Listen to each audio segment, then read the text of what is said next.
Welcome YouTube channel. तपाईँहरूको लागि एउटा म कुरा के भन्न चाहन्छु भने, यदि तपाईँहरूले इन्ट्रान्स प्रिपरेसन गर्नुहुन्छ भने तपाईँहरूले त्यस्तै फिजिकल केमिस्ट्री र फिजिक्सको मोडुल्स 3 मोडुल्स कतिको मोडर्न फिजिक्सहरू पढ्नुहुन्छ भने तपाईँहरूलाई यही म भन्न चाहन्छु भने तपाईँहरू फिजिकल केमिस्ट्री अनि फिजिक्सको मोडुल 3 बुक मोडर्न फिजिक्सवाला बुक त्यो भनेको बिहानै उठेपछि त्यो फिजिकल केमिस्ट्री र मोडर्न फिजिक्स बुक फिजिकल नै पढ्दा राम्रो बेस्ट हुन्छ।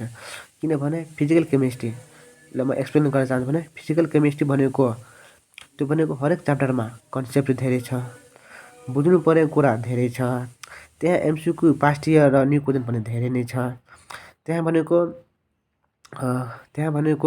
बिहान पढ्दा भनेको तिमीलाई सजिलो हुन्छ, बुझ्न हुन्छ। त्यहाँ भनेको न्युमेरिकल टाइपको क्वेसन पनि हुन्छ। त्यहाँ भनेको टाइम पनि धेरै लाग्छ, बुझ्नमा छिटो बुझ्दैन। फिजिकल केमिस्ट्री भनेको त्यो हो।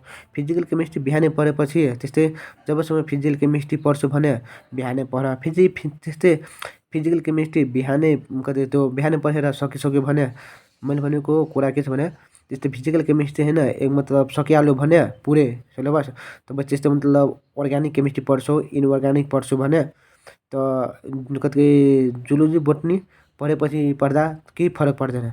तर यो भन्न चाहन्छु फिजिकल केमिस्ट्री भनेको बिहानै पढ्दा कन्सेप्ट हुन्छ, बुझ्नमा धेरै सजिलो, त्यो गर्दा मेरो विषयमा बेस्ट हुन्छ, त्यो म भन्न चाहन्छु। अनि एउटा कुरा अझै कुरा त्यो फिजिक्सको मोडुल्स 3 मोडर्न फिजिक्स हुन्छ, म्याग्नेटिक च्याप्टर हुन्छ। त्यो बुक मोडुल्स पढ्दाखेरि बिहानै पनि के हुन्छ भने त्यहाँ पनि धेरै कन्सेप्ट छ, धेरै न्युमेरिकल छ, धेरै बुझ्ने खाले छ।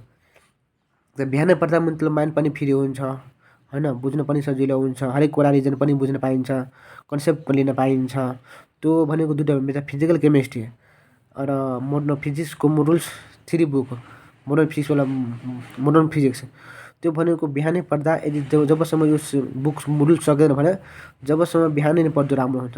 त्यस्तै फिजिकल केमिस्ट्री र फिजिक्सको मोडुल 3 यदि त्यो बुक सिलेबस त्यो बुक सकिसक्यो भने त त्यस्तै सकिसक्यो बिहान तपाईँ अरू जुलोजी पनि पढ्दा राम्रो हुन्छ।